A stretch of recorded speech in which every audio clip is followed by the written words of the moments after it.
Oh my god, look at all these boosts! Boosts, boosts, boosts, boosts, boosts, boosts. Yeah! Kick his ass!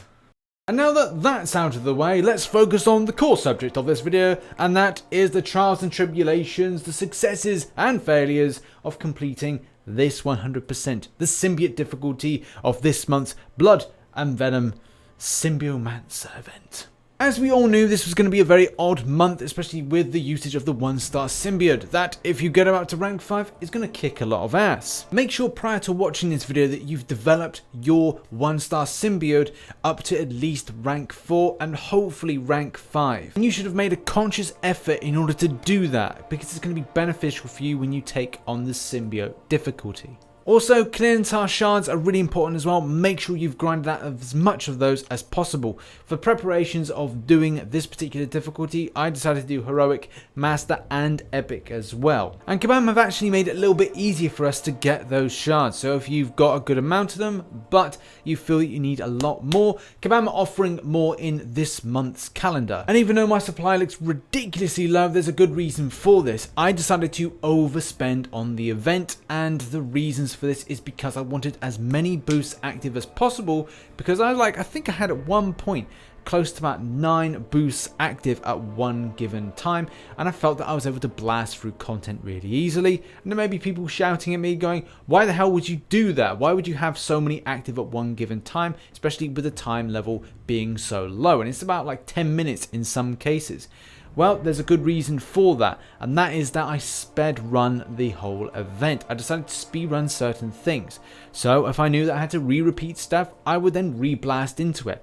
10 minutes, that's give or take 2 successful runs, or maybe 2.5 runs. Let's begin by talking about what team is best to structure around your symbiote. Look for stuff that is going to be better.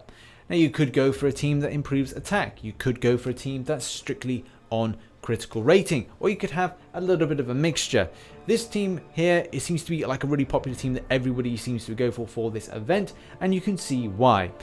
Critical damage rating as well as critical rating in general seems to be improved by this kind of like mix of mutants, so do look out for that if you're looking for a team. If you don't have these type of champions, maybe look for champions that have like the old school champions that benefit things with critical damage rating, crit rating, maybe a little bit of a mixture of the pair. Just play about with it. I'm sure you've got lots of different champions. You can then just go, hey, well that synergy is lighting up there, and that's improving things. But this team seems to be pretty good. On the face of it, all this looks very easy, and there doesn't seem to be any kind of things pinging up. But you have to be clever with your boosts, and also there are a few other things you need to watch out for. And those are other champions. And what do I mean by that? Well, Iceman puts on a cold snap, and it literally just strips everything from you. So this is the point where you have to change around certain things. Look to boosts like Recoup, which is going to help you out if you get a detrimental effect. There's also other boosts that are going to be helpful to that, that's going to minimize that damage. The same can be said for a Mega Red, Electro, and Abomination. Also, Dormammu. Watch out for those champions, because you want to minimize that damage. Dormammu with the degeneration when a positive effect expires. Then you've got a Mega Red, obviously, with the Death Spores. Watch out for that. And that's about as well putting on a certain boost. And you might think, well, that's a bit of a waste. It's really not when you're thinking that they're going to like take away a lot of health. And yeah, you can avoid stuff with the Mega Red, but do watch out for it. Electro, as yeah, I would probably say with that, you've got to have stuff like Total Carnage on, which is going to be beneficial for your kind of damage output with bleeds, because that is going to save you. And that's one of the boosts I absolutely love, and I've actually rolled out and used a lot of the time when I'm grinding. But even though, as I've said, like, I've been spending a lot with the shards, and you can buy back with 100 units some more shards, I had saved up about 700 to close to about 800, I think, when I first started. So I had a lot to spend, and I kind of budgeted per quest and what I was grinding. So it seemed fine, and like I said, like I felt, yeah, okay, I overspent. But at the same time, if I've got 93 left over and I've completed it all, then was it really wasteful? However, I digress, and let's talk about the bosses. For this fight, I had Total Carnage, Frenzy, Undying, Fight Dirty, and Recoup. I felt that a lot of those, even though I think some players may go like, hey, well, should you really be using those? I felt they kind of worked quite well. I could still bleed the enemy, which was important, and at the same time, even though that, you know, watch out for the L1 side of things, you know, there's still like decent. We're still undying. Like having undying up is really good. It means that you're going to be indestructible for the first 5 seconds. And to a degree, I think if I was to replay that again, I may add on another. I wouldn't add on another boost. I think with the first run through, I wasn't spending quite so much. But I think in hindsight, because it's only 2 paths, I could have like done that one, done the second path, boom, hit the boss out, and kind of cleared it quite easily with a huge amount of boosts. Next up is vision, and same thing applies. If you speed run through one part and then spend a boost at the end, or even at the start, if you're quick, you can get through without and just limiting down that spend. But if you're looking to spend less, then the only thing to really focus on is undying as well as cleanse. Those 2 boosts are going to be fantastic. One is going to allow you to stay alive for the first 5 seconds, which is very important because he synthesizes very early on, hitting you with the L3 off the bat. Then having cleanse means that you can then take power away from the enemy. You can effectively power burn by holding down the block. Very easy in principle, and I had a stroke of luck when I did my second run of this, when I had an undying. I didn't die once in that second run, which is brilliant.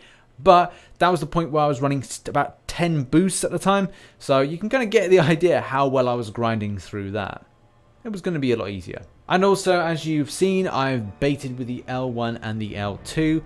Obviously, you don't want to get hit by the L3, and at the same time, you want to make sure and minimize the amount of power the enemy gains, because when synthesize hits, and as we saw, I did have something else running at the time. The boost of paralyze, that helped out a lot, and hitting in a stun meant that the enemy was stunned for a great amount of time, and I was able to apply more damage and as well control the fight, because that's the key word, controlling the fight to my choosing.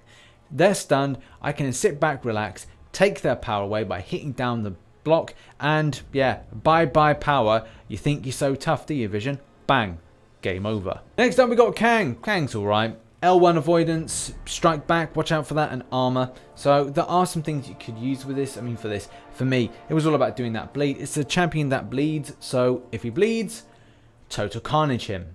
As well, I was utilizing some other stuff, but mainly it was a case of like using total carnage. And you can use things with paralyze. Again, that could work out.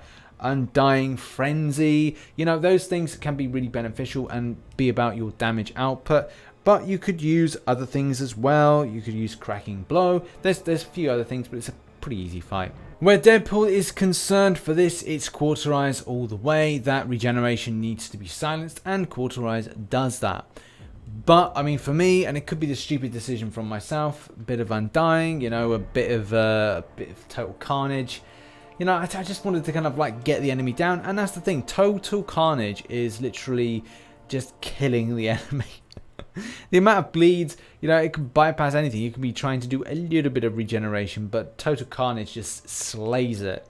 The L1 constantly kind of triggering that, lots of bleeds, reapplying. Oh, yeah. When a critical bleed comes up, you'll just be like, do you know what? I can sit back and relax. Next up, we've got Void. Other people are recommending Recoup, Tenacious. I myself used Total Carnage, surprise, surprise, but it seemed to work. It's all about, you know, exiting that fight as quickly as possible, and that does it. Total Carnage does exactly what it says on the tin. It causes total carnage. Critical bleeds basically mean that the fight is over in a flash. And I think that most of the champions are bleed champions except for Vision. Also, they can be bled. But, you know, maybe Kabam should have done that as a kind of improvement of difficulty. But, hey, I'll take it. Total Carnage is RichTheMan's boost seal of approval. I just need a seal now. That's the wrong seal. But we'll take it. And finally, we've got the big cheese, the big tamale, the big piece of chili.